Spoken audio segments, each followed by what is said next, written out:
You can see. So this is a little American alligator. It's not a crocodile. Okay, here we go. Here's a couple more. In fact, one of them just flew.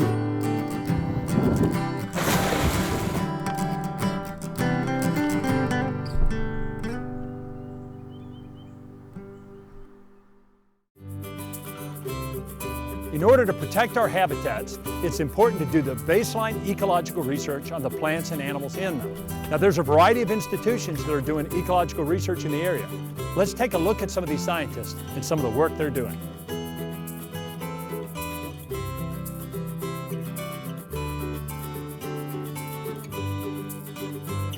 We're here at the South Carolina Department of Natural Resources Wadden Mariculture Center, and we're here with Al Stokes, and he is the manager of this facility. Al, I appreciate you letting us come and hang out with you today. Oh, glad to have y'all here today. So tell us a little bit about some of the research that you do here. We have 3 fish species we're working with on developing tools to rebuild populations, and those are spotted sea trout, red drum, and cobia. And we have a small project looking at culturing marine shrimp in a biofloc system. Well, that's all important stuff. Oh, yes. Al, what are you guys doing to sort of restock fish populations in the low country? Well, we get our larvae from the Marine Resources Division in Charleston. We hold them 30 to 40 days, and then we harvest them and move them to locations up and down the coast, and then we monitor those fish populations. And we do that looking at their DNA. With no plastic tags, DNA doesn't fall off. And so we will put out, usually stock about 1 million to 1.5 million fish a year. So Al, what's in these tanks? Nothing at the moment. We received $1.1 billion from the legislature. We got a lot of support from our legislative delegation and DNR, and we're going to start renovation in the next month or so. So everything is empty in here, and we'll start moving all the tanks out and start rebuilding. Yeah, and so what we're looking at today is mostly outside. Everything's outside today. We're going to go to a pond and remove some adult red drum and some black drum. It's going to be a complete harvest of that pond. It's going to be a lot of fun. So Al, I absolutely love to catch red drum, but tell us why they're so important to the ecosystem. Oh, they're a wonderful predator. They'll feed on finfish, they'll feed on crustaceans. They're fun to catch, especially around oyster banks. They're very aggressive feeders. Red drum spawn in the fall, and about 14 to 15 months later, they'll weigh about 1 pound. So they'll be in the estuarine systems for 3 to 4 years before they move offshore and become adults. Great predator. Oh, they're fabulous. So how long do they live? In South Carolina, I think the oldest fish we've seen in the 40-year range. That's the literature, it says they can reach up to 55 years old. We need to study these fish as much as possible, learn their life history, and so we'll be able to protect these fish for years to come. And it's a critically important sport fish. I mean, yes. It's worth millions of dollars to the state's economy. It's our #1 sought after sports fish. This is going to be a lot of fun because we generally don't deal or work with large fish, and these are quite large. So it's going to be exciting to get out there and catch these fish. I can't wait. It's going to be great.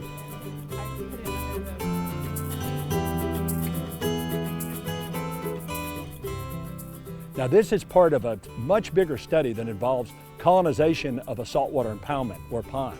And it involves University of South Carolina Beaufort, Wadden Mariculture Center and South Carolina DNR, and also the Low Country Institute.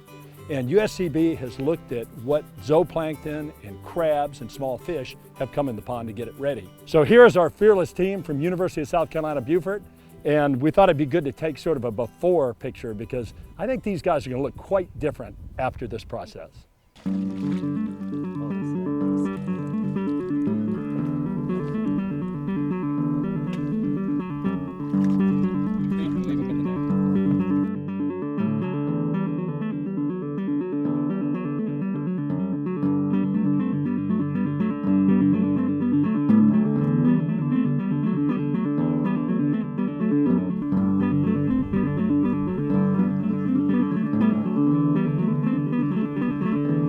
Okay, so here's a red drum, pretty good size one. See if we can get him out.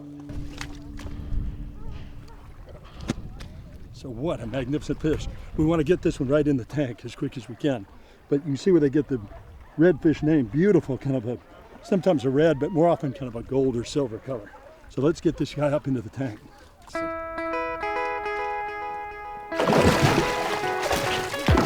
Boy, they are strong. They're awesome, strong fish.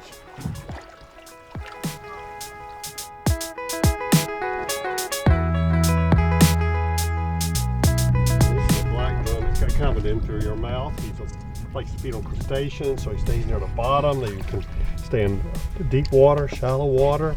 A lot of people like to catch them. They love crabs. They use sometimes a half a crab or more to feed on these. So they have fish. really powerful jaws for crunching up Powerful jaws, crustaceans and such. How much do you think this fish weighs, Al? He's probably a good 30 pounds, 25, 30 pounds. And I Big noticed fish. these spectacular spines right Oh here. yeah, and they'll get you too. So this guy's going in this tank, and then we're going to move him to a travel tank, and then off he'll go. We're just to the new rinsing him impoundment. off here and get any hydrogen sulfide that might be in the tank or got in his gills, cleaning him up here. It's high oxygenated water, moving to his transportation trailer, and then he'll be out of here shortly.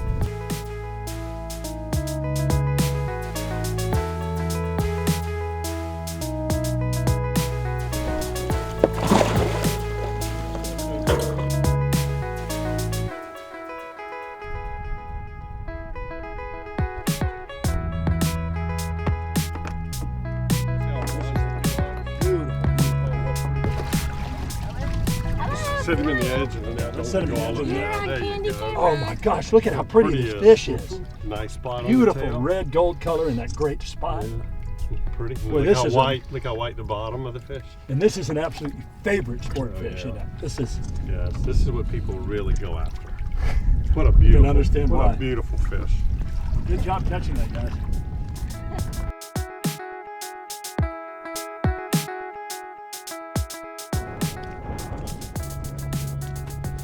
These guys just caught the big red of the day, I think. This animal is massive. So we want to real quick get him in a tank, but we can get a better look at him. That is a massive red drum.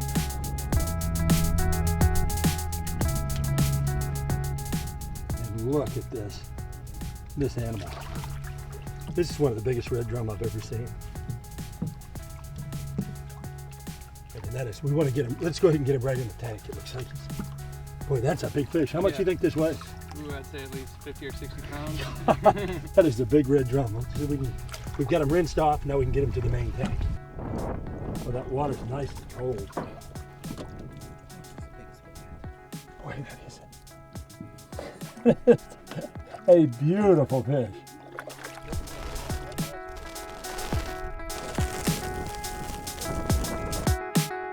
Okay, so you guys remember the before picture. This is the after picture. So the fish are all out of the pond. We're gonna run them back to their new impoundment. So we gotta get going. But guys, that was awesome. Thank you so much for helping us out.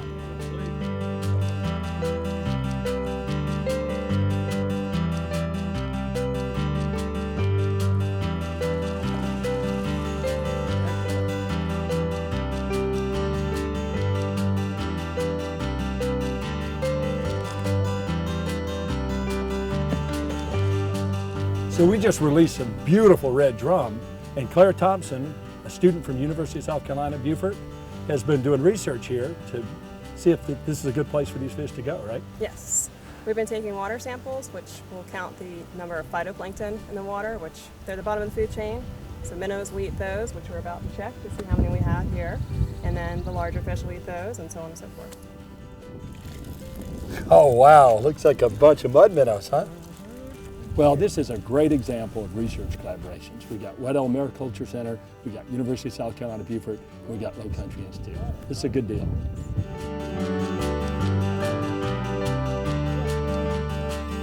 My good friend Whit Gibbons has been studying cottonmouths for the past many, many years, and he's written numerous scientific papers and popular articles on them. And he's agreed to take us out looking for cottonmouths today. Whit, welcome. How are you? Good to see see you you again. Uh-huh. And I have to say, I actually met Whit when I was 10 years old, and Whit let me borrow some minnow traps that I used to do kind of a survey of the fish and reptiles and amphibians in my own neighborhood.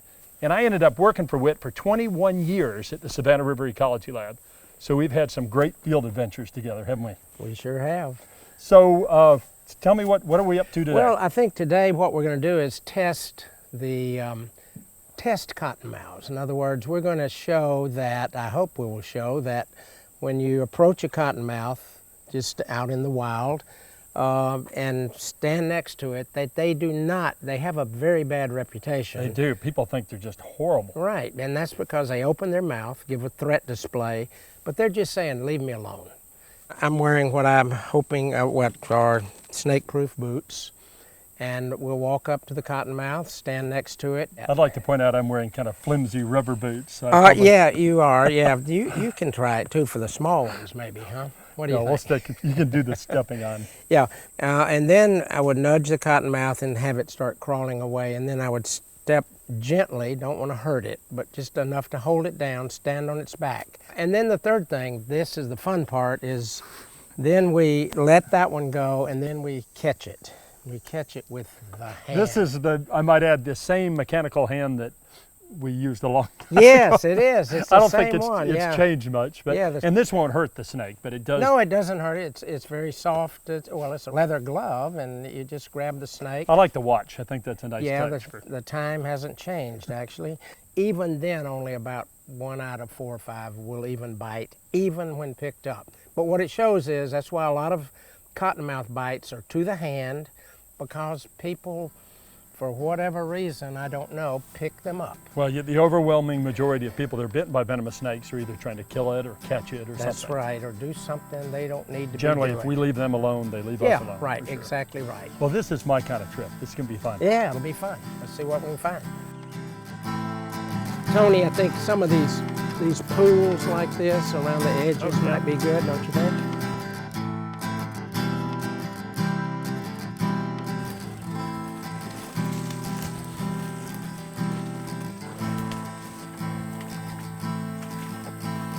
Whit, here's one right here. So let's. Okay. So All right. So I'll let you we're proceed giving- with the you protocol. You hold that.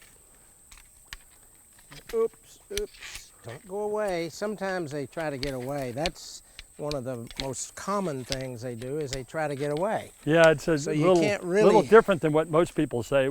I'm going to maybe have to, I'm going to step on him first. Okay. I don't think I'm going to be able to stand beside him. And because again, he's- real gently so you don't hurt the snake. Right. Okay, I'm standing on top of him, and you can see he's more interested in just trying to get away. God, you'd think he'd bite. I'm not with your hurting. foot on him I'm like not that. hurting him. I'm just holding him so he can't crawl away. In the research you did, this was what was common, right? So very often this is Yes, exactly what this they is would do. nearly always what they did. Almost always. He's not trying to bite.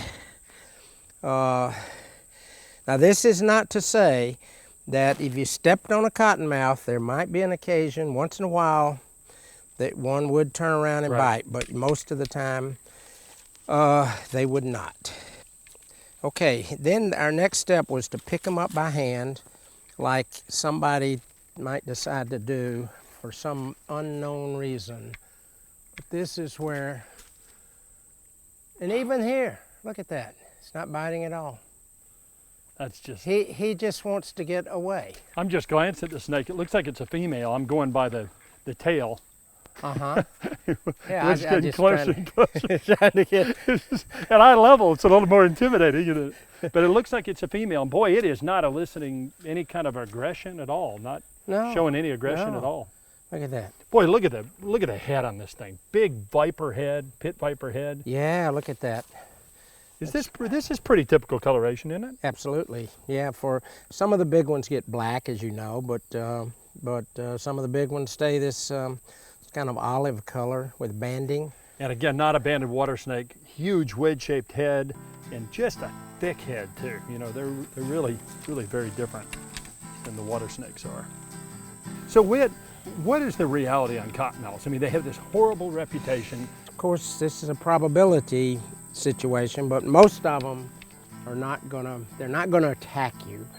They're not gonna come across the swamp trying to bite you. Yeah, I think that's this misconception that these animals just come racing towards you and latch onto your leg, and you just don't see that. I think it's that apparent, what gives the appearance of aggressive behavior is really defensive behavior. They open their mouth and popping the say, mouth open. hey, leave me alone. And if you'll notice when they do open their mouth and you get up close, unless they're going to bite, they don't have their fangs even revealed. They're just saying, hey, here's a... Because like here's other a- pit vipers, those fangs flip into position and can Yes, fold out that's when they're right. ready to bite. So, Well, I think we've given this guy probably enough of a test. And boy, this is great cottonmouth habitat. This is just I know. classic habitat. It is, isn't it? Really Yeah. pretty place.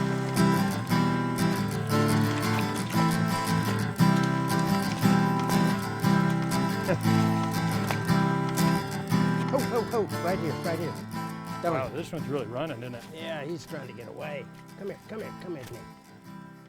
Wait, as I said, they try to get away if they can, and this is an open area that apparently I don't know if we'll even have a chance to stand next to him because he's trying to get away.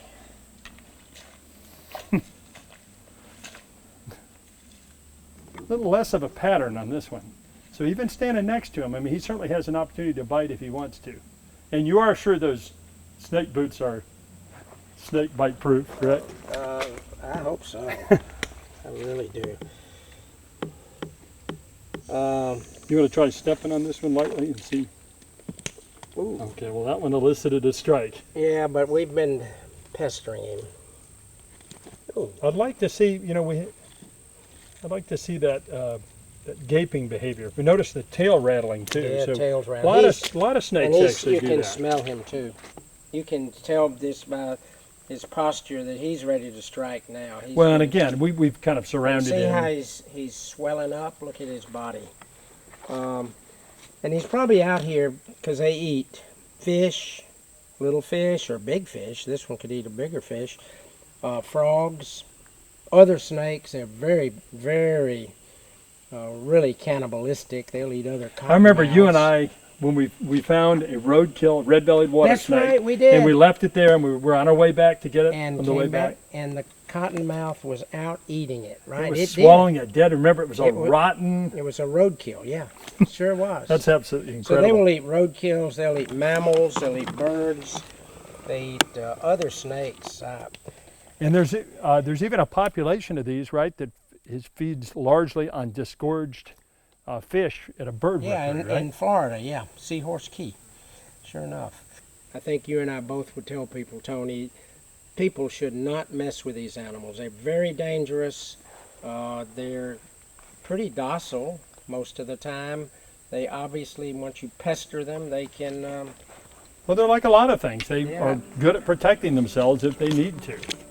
This is clearly a animal to be not feared, but to be respected. Well, Whit, obviously we've kind of harassed this snake enough. Yeah. But what do people, if people encounter a snake, obviously they're not going to do the protocol we just did. How do they keep from getting bit? Oh, I think you see a snake, you stop, back up if you need to, if you're too close, and just enjoy it. Watch Well, it, see what and it'll this is do. a good point. I mean, we're very close to it. We're still out of striking range. And cottonmouths have a right to be here just like anything else. It's unfortunate they can hurt us, but they have a role in nature and an ecological niche that they fit into. Absolutely. Well, Whit, I appreciate you letting us hang out with you today. Oh, This is a it's beautiful place. Great and fun. We saw Yeah. some great stuff. Yeah, sure enough.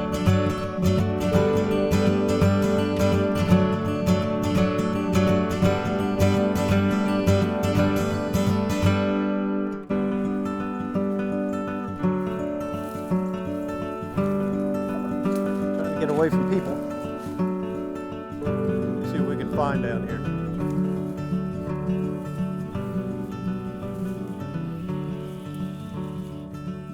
This is what I've been looking for, Tony. Here we are, an alligator nest. Wow, boy, that's a good one, isn't it? Yeah, it I is. guess we need to be a little bit careful.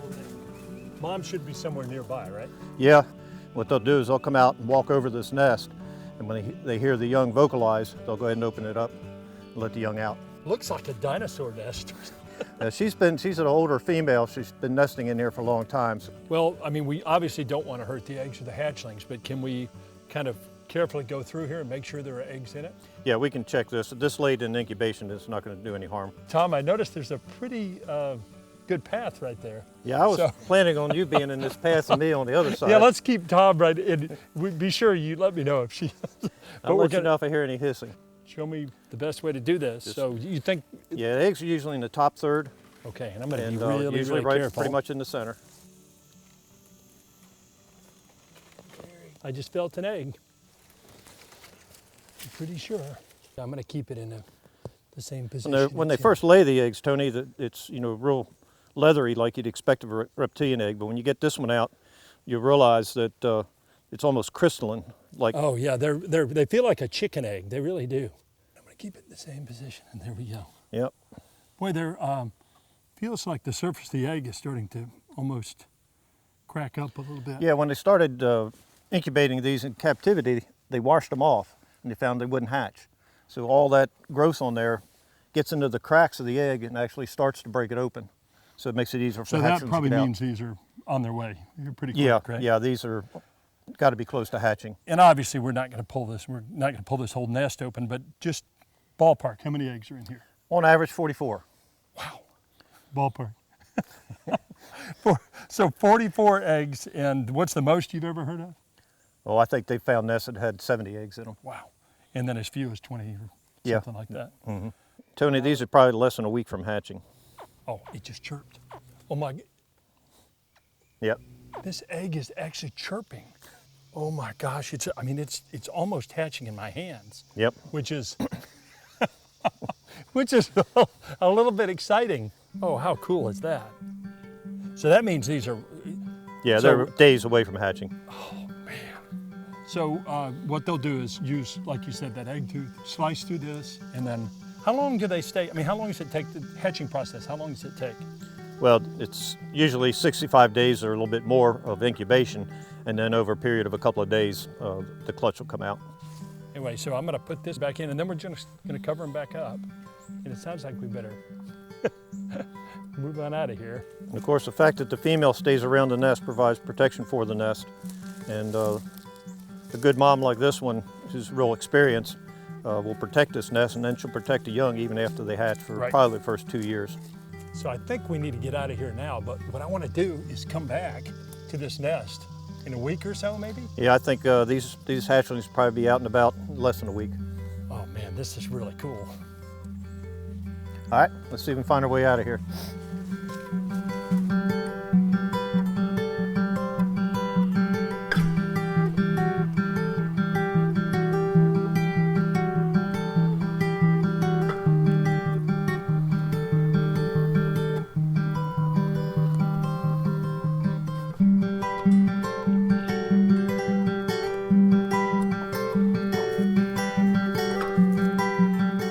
Well, here we are 2 days later, and obviously Mom's been here and opened up the nest, huh, Tom? Yeah, it's pretty clear that when you were handling the eggs 2 days ago, they were starting to chirp. And what she's doing is she's coming over top of the nest, and when she hears that chirping sound, that's her cue to open it up. And you can see she opened it up towards the water, so that those young ones have a ramp to run right down into the water and be safe. Well, I think we ought to creep down and see if we can find some babies. All right, Again, we need to keep an eye out for Mom, but let's see what we can see what's find. going on. Yeah. And sure enough, Tom, I see some babies. Yep. Boy, they're so cryptic. I mean, you think that they would really stand out with that bold pattern, but here's a couple that just popped up right here. But those stripes down there, you know, it kind of breaks up the silhouette, so it doesn't ever look like an animal. I noticed they still have some material attached to them. Well, of course, they just hatched, so they must have come out last night, maybe. Most likely. So these animals will grow to, their females 8 feet long possibly, and males 10 feet long, huh? Yeah, regularly. So they're increasing their body weight, you know, hundreds of times. By doing that, they're actually, you know, foraging on all different types of prey. So they're utilizing a lot of the different resources just because they're small, then medium, and then large sized. It's important to point out that you got to be careful around alligators. We don't think Mom's nearby. Of course, we're being very careful. And Tom, different moms have different sort of temperaments, right? Yeah, exactly. In all the nests we go up to, some are, you know, very attentive and will come up and hiss and snap their jaws and do all kinds of things. Others you don't even see, but they're obviously there. I like that term, attentive. I mean, it's a nice way of saying that they're around and protecting their young. for Yeah, sure. I mean, most people would probably say they're aggressive, but that's not really the case. I mean, they're protecting the young, and that's not, I mean, they're not looking at you as a food source. They're looking to protect their young. Exactly, just doing what they're supposed to be. Well, Tom, this has been a real treat. I sure appreciate you sharing your research with us. Well, it was my pleasure, Tony, and we'll be following up with these guys and looking at the sex ratio of these hatchlings and then following them through as they grow up and see if that's how that sex ratio may change. Well, this is exciting stuff. Each one of these little eastern king snakes was hatched in captivity, and the parents came from right here in these woods. So each one of these snakes has been marked with a cohort mark, a year mark. And that lets us know that if we catch one of these snakes again, what year it was released. Now, I'll tell you what's really exciting is I've already gotten several recaptures. So I know that some of these snakes are surviving. And one of the questions with eastern king snakes, this is a species, by the way, that's declining throughout much of its range, is can they be raised in the lab and will they survive in captivity if captive raised and released? Now I'm gonna let these guys go right here. These are great woods for king snakes. So I think there's a good chance I'm gonna see one of these little guys again. You know, a lot of local researchers have done extensive studies on our habitats and the plants and animals that live in them. But there is so much more to learn and so many wonderful discoveries awaiting us. Thanks for joining us on Coastal Kingdom.